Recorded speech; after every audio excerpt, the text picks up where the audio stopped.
So a while back in my birthday back in February 13, I watched, how the Romans conquered Greece by kings and generals, which was just a subject that I was super fascinated in. And in that video, we covered the war between, Antiochus III, aka the Great, versus Rome. And he kind of sucked that video. Like, I didn't say the most favorable things about Antiochus because I was very disappointed. Like all the hype, like, whoa, he's considered one of the best generals of his time. He's called the Great, and, point is, he was being really hyped up, and when he showed up, he got wrecked on all fronts. Like, his diplomatic war against the Romans to win the Greeks over, he failed. Thermopylae, he got thrashed. That other battle, I forgot the name, but either way, got thrashed again by the Romans. Even though he managed to break, I think the Romans left, he didn't capitalize on it, and then immediately lost the entire battle. He had Hannibal Barca on his side, and he didn't utilize him at all. Basically just made him a naval commander. That's like making Napoleon a naval commander, you know? Great general, but doesn't know he wouldn't be able to lead a navy, and then, like, just blunder after blunder. Especially the Hannibal Barca part. Like I said, I love Hannibal Barca. He's my favorite military commander. Watching him be wasted was kind of a sore point for me. Either way, like, blunder after blunder, Antiochus really disappointed me. I've never seen someone with the moniker The Great in their name do as badly as he did. And like I said, that was my opinion watching that video. I'm not taking any of it back. He was really bad against the Romans. Like, almost, like, he came across like an amateur. But now, before, anyone gets too upset at me, like, in all fairness, like, come on, you have to kind of admit, even if you love Antiochus, he did not shine against the Romans at all. Didn't even, like, win one battle.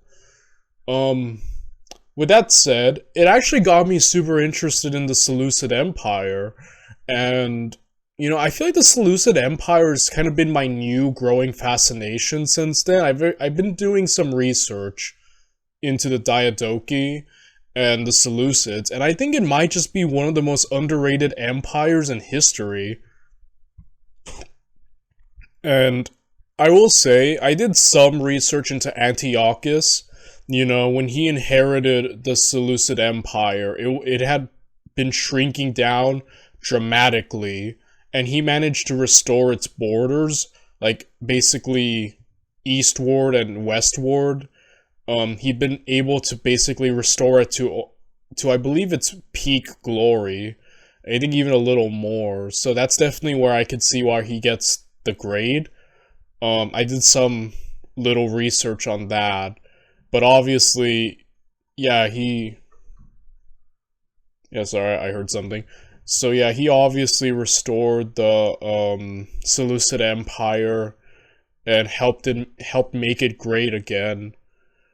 With that said, after the war with the Romans, he gave up a crap load of territory, went away, got killed, and then the Seleucid Empire went back to declining. Um, so, for a brief moment there, he did make it great. And I will say, I'm kind of interested in looking a little bit more into this guy. So there's this video from HistoryMarche called The Battle of Raphia?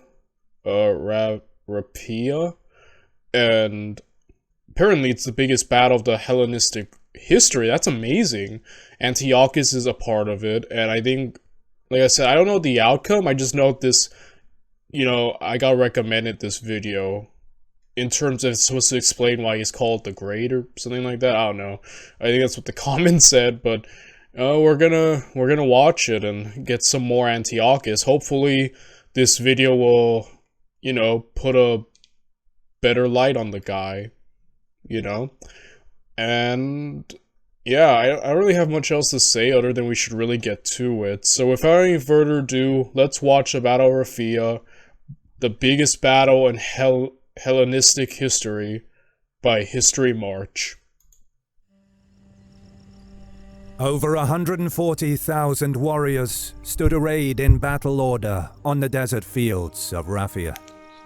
The wealth of Ptolemaic Egypt against the vastness of the Seleucid Empire, two superpowers of the Hellenic world. The young kings addressed their respective armies, offering both words of encouragement as well as reminders of past glories and heroic deeds of their ancestors. Interpreters and unit commanders rode up and down the lines, repeating the words of their sovereign so that all could hear. The greatest praises were heaped upon the men of the central phalanxes, with whom both rulers had rested their strongest hope for victory. By all intents and purposes, both sides were determined to settle the Syrian question once and for all. Are you ready for a full brawl? Year is 217 BC. It has been over a century since the death of Alexander the Great. In the aftermath of his untimely passing, Alexander's fledgling empire had fractured into a number of successor kingdoms. You know, like I said, I think one of the biggest things in history, I kind of wish that Alexander had lived longer. I kind of would have liked to see just how that huge monolith of an empire could have functioned. Like, assuming Alexander lives, like, give him 30 more years, like, to the age of 60, because he was trying to make some reforms, you know, obviously trying to mingle the Greeks with the, Persians through marriage. He was trying to unify the empire near the end. And I think he was planning an Arabian conquest, so the empire would have even been bigger. The Arabian Peninsula, we know probably for sure would have been integrated, at least the coastal sides, because the main side here is just a desert. And you know, yeah, it would have been a monolith, right? And I assume that, assuming Alexander can have a stable transition of power with his son, just how an empire of this magnitude would have done, and if that would have checked the Romans. Because I think definitely the Romans lucked out by not having to deal with a united thing like this. Like, probably Alexander's death was probably a good thing for the Romans, you know, and that he never went westward, because the Romans got to deal with a very divided area with the Greeks, the Seleucids, you know, all this. So they never had to deal with all of that. But like I said, I just think it would have been interesting to see how Alexander would have tried to, like, administer such a large thing. And it would have been larger, like I said, if he had kept conquering. So, yeah, just how he would have administered it, and how long it would have lasted before it just started declining right away. So, I don't know. I think it would have been probably one of the greatest empires in history, but unfortunately, yeah, his death didn't do that. And again, like I said, the Romans definitely were fortunate in that aspect, because it was easy for them to essentially wipe out all the successors. Like, the Romans really did do that, huh? Like, I know Pompey basically killed the Seleucid Empire. The Romans conquered all of Greece / Asia Minor here, and they put an end to Ptolemaic Egypt. So yeah, essentially the Romans killed all of Alexander's successors, which is the funniest thing ever when you think about it. And I don't know, an interesting what if in history, right? Each led by the various political factions that had made up the late monarch's court. At the head of these newly founded kingdoms were Alexander's former generals, friends, and family, collectively referred to as the Diadochi. Vying for domination of the Hellenic world, they regularly squabbled amongst each other. Yeah, you know, Ptolemy had Ptolemaic Egypt, obviously. Seleucus the First had, you know, the Seleucid Empire. I think Cassander had Macedon slash Greece, and Antigonus here had, you know, Asia Minor. Eventually, though, they all team up to get rid of Antigonus. He dies in battle when he's a really old man, like in 70s or 80s. Like, the dude was old and still fighting. And essentially, the Seleucid Empire actually ended up the largest of, you know, the Diadochi kingdoms. And it could have probably, like, it probably came the closest to uniting the whole empire of Alexander. I think the first Seleucus, you know, Seleucus was actually trying to cross into Greece, and there are ideas that he was going to take it, but he was assassinated by an individual named Ptolemy the Thunderbolt, and then that kind of put an end to that. So yeah, but either way, the Seleucid Empire was the largest of the Diadochi near the end. In a series of conflicts known as the Wars of the Diadochi, which lasted for nearly half a century. 3 dominant powers would ultimately emerge in the aftermath of the war. In the west, the Kingdom of Macedon was ruled by the Antigonid dynasty. To the south, the Ptolemaic Kingdom reigned in Egypt. And finally, to the east lay the Seleucid Empire, its vast holdings stretching from Anatolia to the Indus River. Despite its size and seemingly dominant position among the 3 Hellenic powers, the Seleucid Empire had long been in a state of decline since the death of its first ruler, Seleucus I, in 281 BC. Over the next half-century, the successive Seleucid monarchs that followed struggled to maintain a firm grip on the empire's eastern territories, their attention occupied by repeated wars with the Ptolemies of Egypt over ownership of the Coeli-Syria region. Seleucid authority slowly began to erode in its distant territories as a result, with many of the empire's eastern provinces breaking off to form their own independent governments. To make matters worse, through a combination of Celtic incursions and a successful rebellion led by the governor of Asia Minor, resulted in the empire losing a large portion of its northernmost territories. Yeah, that's the thing though, like the Seleucid Empire was really large, and I think at its height, a definitely interesting blend of, you know, cultures, I think. But that's the thing, its vastness, right, with eastward all the way to, you know, its Greek roots and origin. Like I said, definitely you could see why such a it kind of reminds me of the Habsburgs Austrian Empire. Like, you know, like it was like this multicultural thing, and the thing is eventually it started splintering. Like it had German, Hungarian, there was a lot of ethnic diversity in that. And eventually, you know, it kind of shrunk, and as parts of it kind of started breaking off to be its own thing, you know, groups of people wanted to be independent, and I feel like you can kind of see that mirrored in the Seleucid Empire, I think. You know, that there's a lot of diversity, but in that, like, people want to kind of be their own thing, I think. So I just find that really, really interesting, and just how much... I think the Diadochi Wars is such an interesting part of history that never gets talked about. You know, usually in history it's Alexander dies and then Rome rises, you know, like immediately cut to Rome and their rise. You know, with the Pyrrhic Wars and the Punic Wars.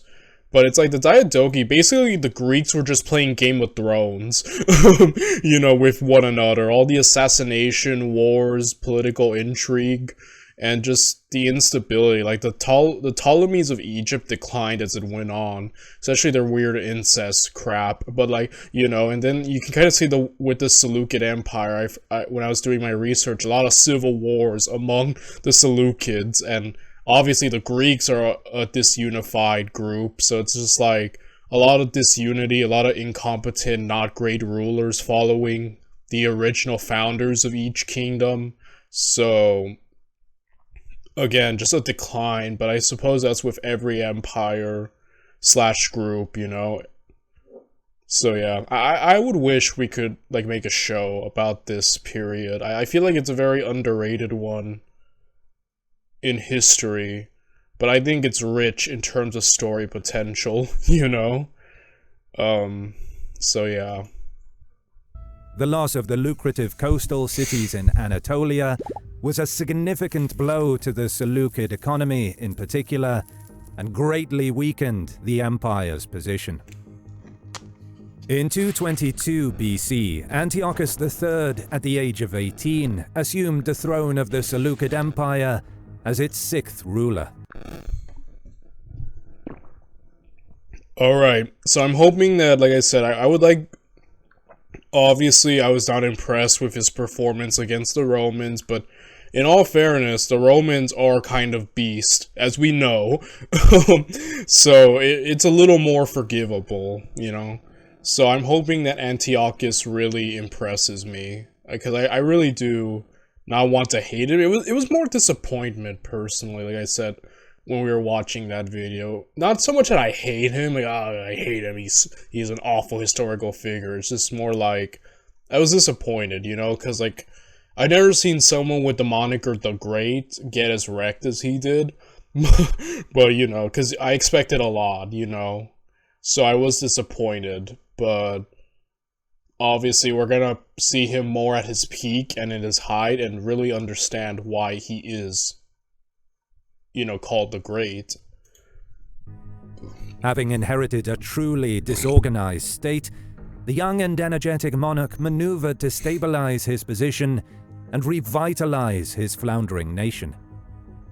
Among Antiochus's most pressing issues were a series of fresh revolts in the east, an encroaching Pergamon in Asia Minor, and the century-long territorial dispute with the Ptolemaic kingdom of Egypt over the Syrian region. Issuing a flurry of orders, Antiochus sent his cousin Achaeus to deal with Pergamon, dispatched 2 of his generals to put down the revolt in the east, while the monarch himself led a campaign against the Ptolemies in Egypt. The young ruler would get off to a rocky start, however, as his generals were defeated in the east, while Antiochus himself was completely repulsed in Syria. Holy crap. Look at how much his cousin took. He basically wiped out Pergamon. What the heck? Yo. Fortunately, Seleucid prestige did not suffer a complete collapse, however, as Achaeus proved successful in his endeavors in Asia Minor, managing to drive the Pergamene army back to its former borders. In 221, Antiochus was determined to reassert Seleucid authority over the eastern provinces once and for all. Personally leading a force himself, the young monarch would go on to successfully suppress 3 revolts in the region. In seemingly typical Seleucid fashion, however... Wow. Again, I think it just goes to show you just... Look at what he inherited, and look at what he's restored. Definitely, I think that's the most impressive aspect. He essentially made the empire great again, you know, with how fast he moved there. While Antiochus was away, Achaeus, who had been in command of Asia Minor, chose this opportune moment to launch a rebellion of his own, assuming the title of king in Asia Minor. Yeah, I've heard there's been a lot of rebellions and civil wars among the Seleucids, so I'm glad I kind of brought that up, because now you're starting to see it at play, right? However, as Achaeus' power was not established enough to threaten other nearby Seleucid territories, Antiochus did not consider him to be an immediate threat, and thus upon his return from the east, opted to renew attempts to secure Syria instead. The resulting Seleucid campaign of 219 would prove to be highly successful, owing in part to the defection of the Ptolemaic governor of Coele Syria, Theodotus, who had become unpopular with the Egyptian court.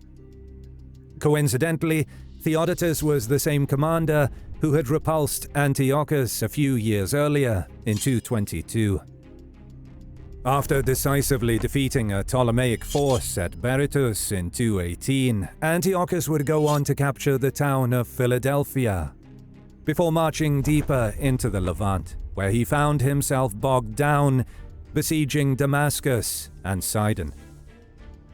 In Alexandria, the fourth pharaoh of Ptolemaic Egypt, Ptolemy IV Philopator, was slow to react to the invasion of his territories, neglecting to make any meaningful military preparations throughout 219. Ptolemy was also a fairly young ruler, having ascended to the throne just 2 years earlier in 221, at the age of 22.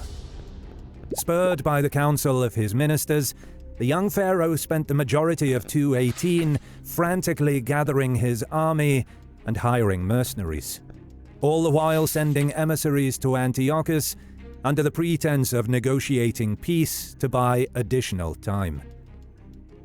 Fortunately for Ptolemy, Antiochus agreed to a 4-month truce.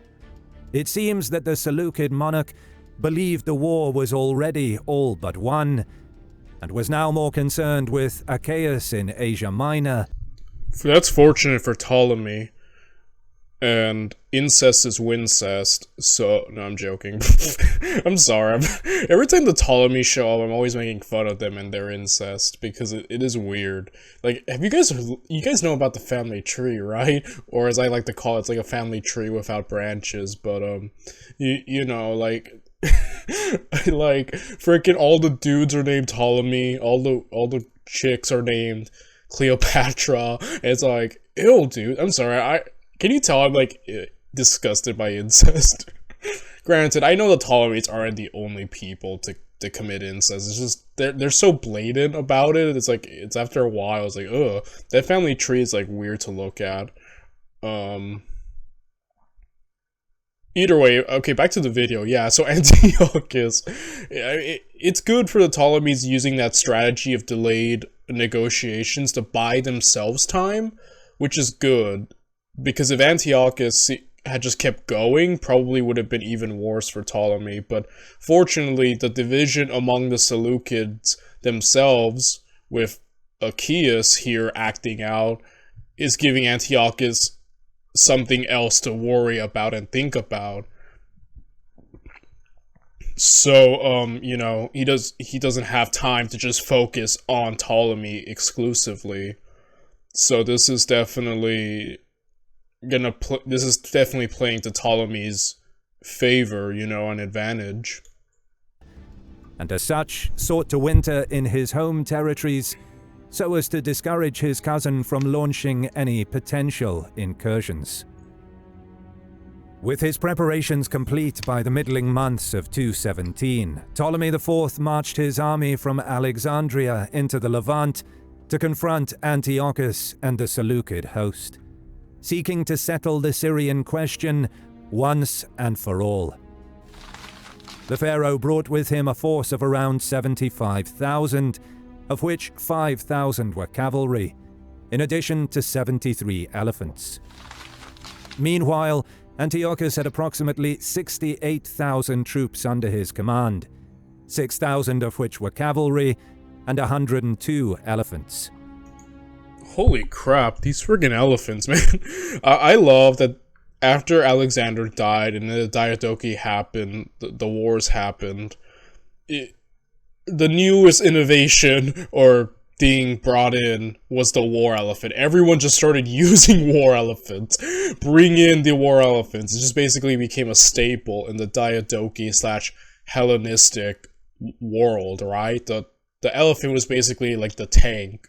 Except the problem is when you're the elephants can be scared and be caused to frenzy, and essentially, like I said, I always thought war elephants, they're cool, I like them a lot, but like they're kind of a gimmick when you're dealing with an enemy who knows what they're doing, right? Like, or who has experience in fighting elephants, because you can get the elephants to become frenzied or scared if you throw enough crap at them, and then they'll usually kind of run back and cause havoc among their own lines.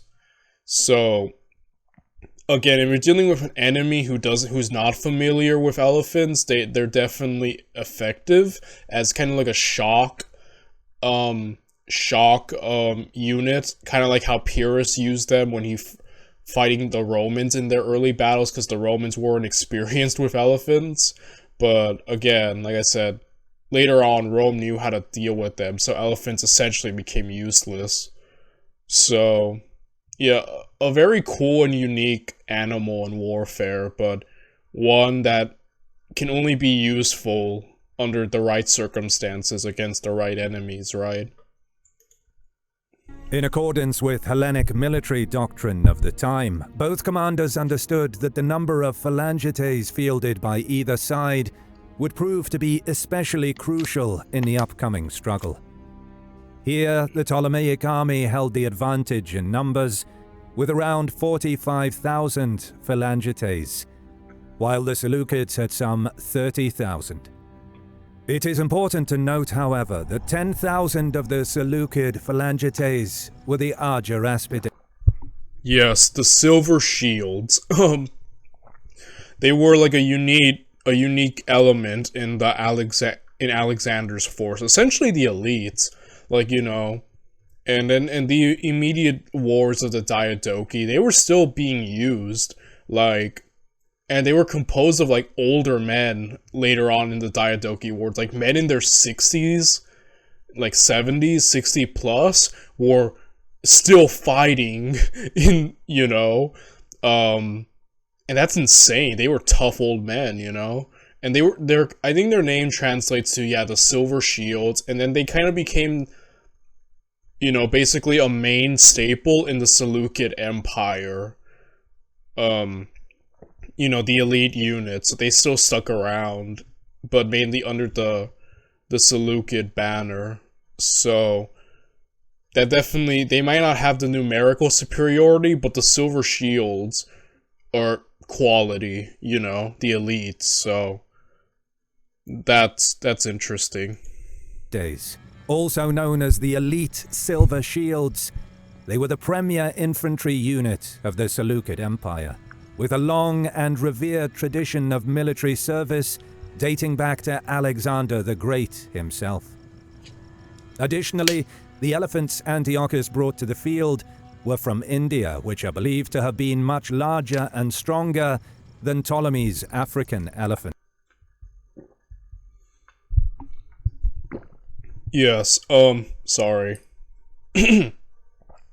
So yeah, that's what I've also heard about war elephants, that, you know, a lot of the war elephants dealt with, like, with the Carthaginians / Ptolemies were from Africa, but that the Indian war elephants were a much larger breed, also stronger. So yeah.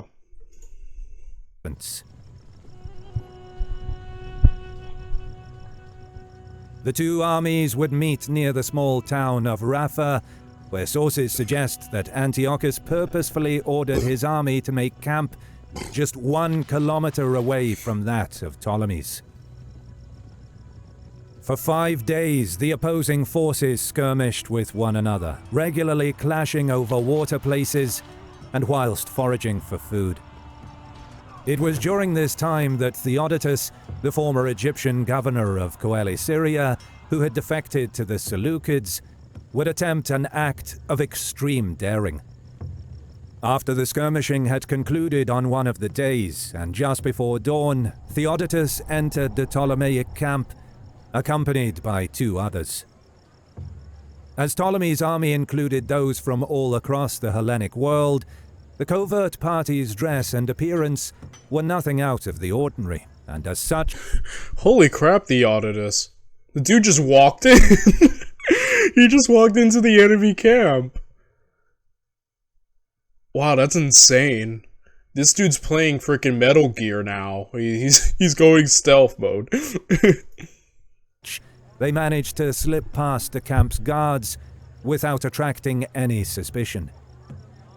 From his time spent serving under Ptolemy, Theodotus had become familiar with the pharaoh's tastes and habits.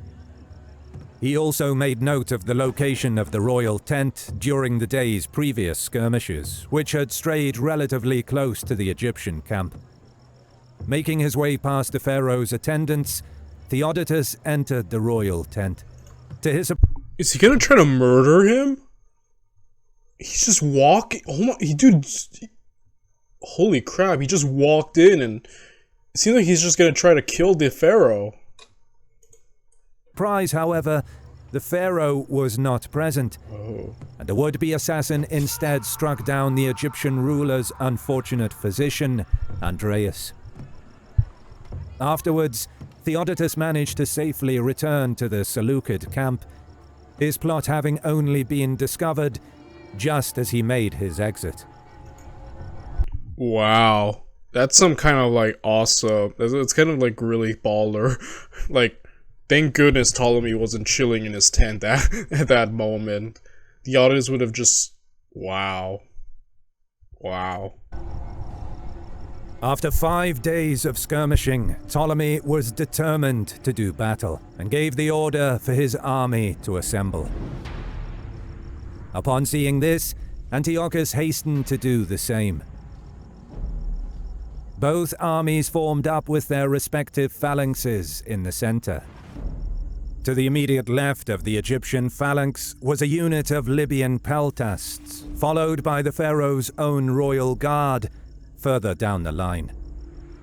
On the Egyptian far left, Ptolemy placed a portion of his cavalry, closely supported by a contingent of Cretans. To the immediate right of the Egyptian center were units of Greek mercenaries, followed by various contingents of allied troops, consisting mostly of Gauls and Thracians. Beyond these units, Ptolemy placed the remainder of his cavalry. Of the 73 elephants available to the Egyptian forces, 40 were placed on the left flank, with Ptolemy himself positioned among them, and 33 on the right. Antiochus, meanwhile, positioned himself on the Seleucid right, directly opposite Ptolemy, with some 4,000 cavalry, split into 2 units of around 2,000 each. Next to the cavalry, the Seleucid center right was manned by a contingent of Cretans, followed by units of Greek mercenaries, bolstered by an additional 2,000 men from the Seleucid phalanx. To the left of the Seleucid center were various units of light infantry and javelin men gathered from throughout the empire's vast Persian and Arabian territories, with a detachment of approximately 2,000 cavalry rounding out the extreme left flank. Finally, around 60 elephants were placed in front of the Seleucid right, with the remaining 42 being positioned ahead of the left flank. Truly befitting a clash between superpowers of the Hellenic world, over 140,000 warriors across both sides now stood arrayed in battle order on the desert fields of Raphia. The wealth of Ptolemaic Egypt against the vastness of the Seleucid Empire. The 2 young kings addressed their respective armies, offering both words of encouragement as well as... Yeah, a real clash of titans here. Like, these guys spared no expense. This is all out. We're gonna fight. Wow. Okay, Antiochus. You know, like I said, I was really hard on you in the Roman conquest of Greece video, because I expected more from you. Though obviously he's no chump. Like, we seen how he's restored the Seleucid Empire. So now he has to, we're gonna see what he's made of here, you know? As reminders of past glories and heroic deeds of their ancestors. Interpreters and unit commanders rode up and down the lines, repeating the words of their sovereign so that all could hear. The greatest praises were heaped upon the men of the central phalanxes, with whom both rulers had rested their strongest hope for victory. By all intents and purposes, Both sides were determined to settle the Syrian question once and for all. The battle began with both sides ordering their elephants to charge. Here, Polybius states that Ptolemy's smaller African elephants could neither bear the smell, sound, nor sight of their Seleucid Indian counterparts, and as such, were at a significant disadvantage, with many refusing to engage, and instead turning back and running amok upon the friendly lines of Libyan peltasts. Only a small portion of Ptolemy's elephants managed to engage the Seleucids, though they were quickly overwhelmed. Meanwhile, Antiochus, at the head of his cavalry, wheeled around the elephants in front of him and charged the Egyptian horsemen. Simultaneously, the Seleucid Greek mercenaries launched their own vicious assault upon the now disorganized lines of the Libyan peltasts. Under such pressure, the Ptolemaic left wing slowly began to give way, before eventually being routed entirely.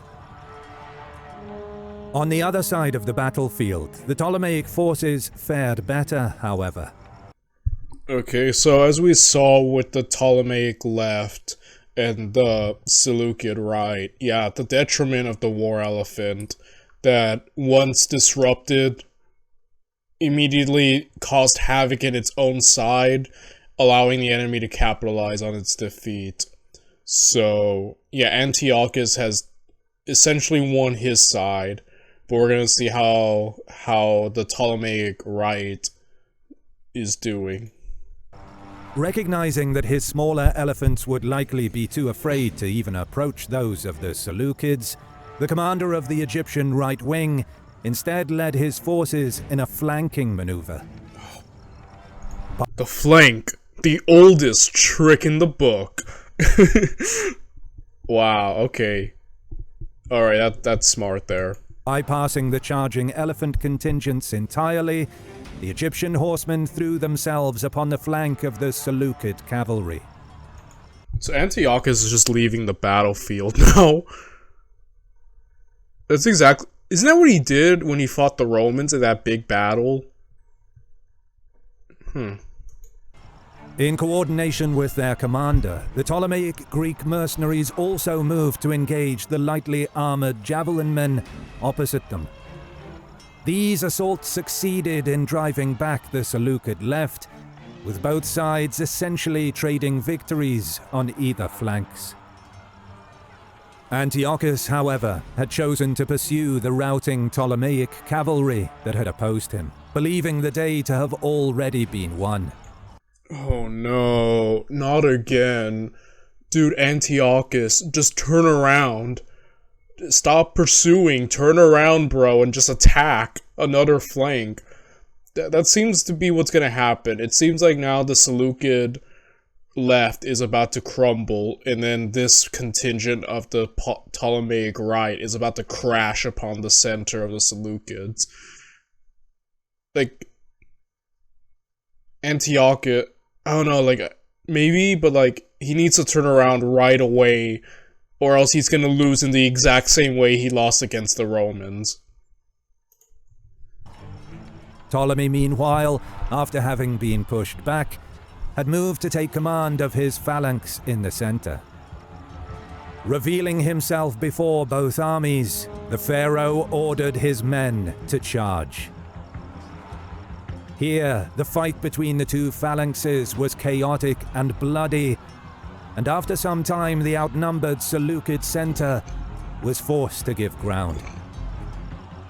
Units across the line began to break and flee, and soon only the elite silver shield pikemen remained to hold the line. They too would eventually break under the overwhelming pressure, however, and with their defeat, the Seleucid center ceased to exist. Wow. Holy crap. It seems there's no way he can win this now. Antiochus has lost the battle because he just kept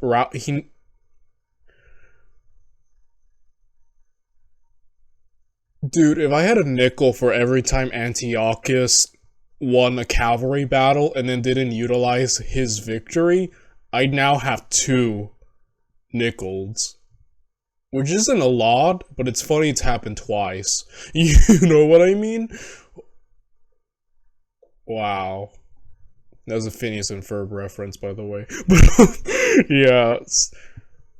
All you had to do was turn around. Why did you keep pursuing? Oh my goodness. You were too overconfident, dude. Antiochus, bro. Okay. Antiochus had not realized the critical situation that he was in, still under the belief that his army had achieved similar success across the entire front. It was only when one of his... that's why a commander shouldn't just completely leave.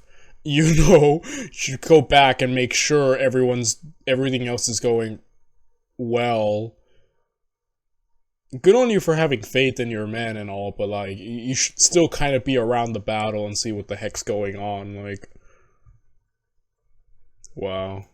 His older officers pointed out the cloud of dust raised by the phalanxes was moving towards their camp, that he finally understood what was happening.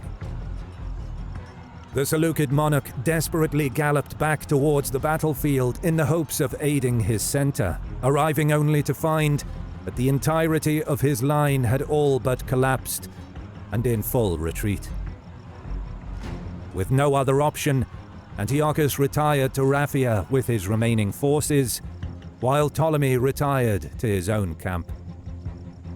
The next morning, Antiochus withdrew with what remained of his army to Gaza, and after negotiating a ceasefire to collect the dead, abandoned the region of Syria Coeli entirely. Oh, Antiochus.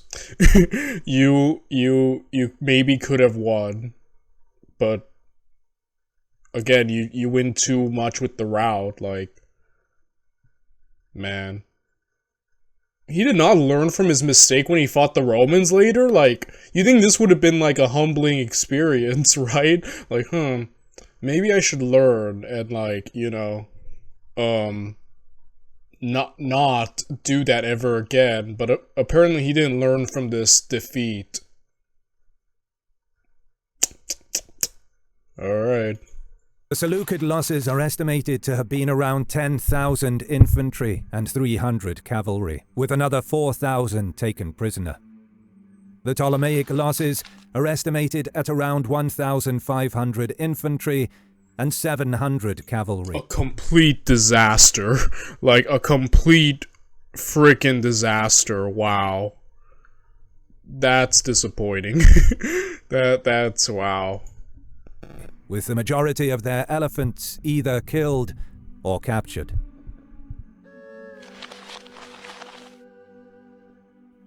The battle at Raphia was one of the largest the Hellenic world had ever seen.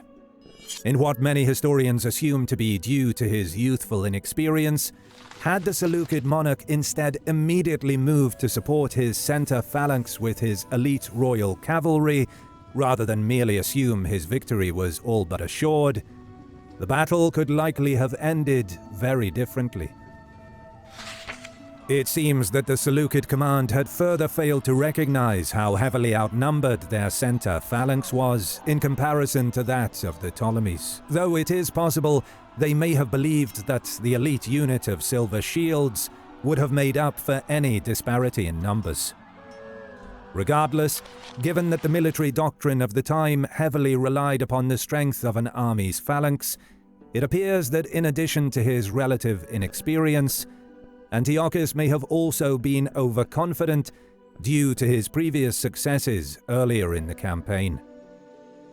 It's said that Antiochus took comfort in the fact that he had managed to achieve a local victory with the troops he led personally on the battlefield, and instead chalked his overall defeat up to a lack of spirit and courage amongst the rest of his army. Upon his return home, alarmed that Ptolemy might seek to press his advantage, Antiochus quickly sent a delegation to negotiate official peace terms. As Ptolemy was busy reconsolidating his power in the recently rebellious and now freshly reconquered region, the two rivals agreed to a 1-year truce. With such matters taken care of for the time being, Antiochus shifted his focus to Asia Minor, making preparations and steeling himself for a confrontation with his treacherous cousin, Achaeus. Despite the setback, the young Seleucid monarch did not find himself discouraged in the slightest, however, and would continue to work tirelessly towards revitalizing his empire, eventually becoming known to history as Antiochus III the Great. Support the channel by joining World of War. So I'm just gonna leave it at that. I'm not gonna say any more. I'll see you guys tomorrow when we look at something new. Bye, everyone.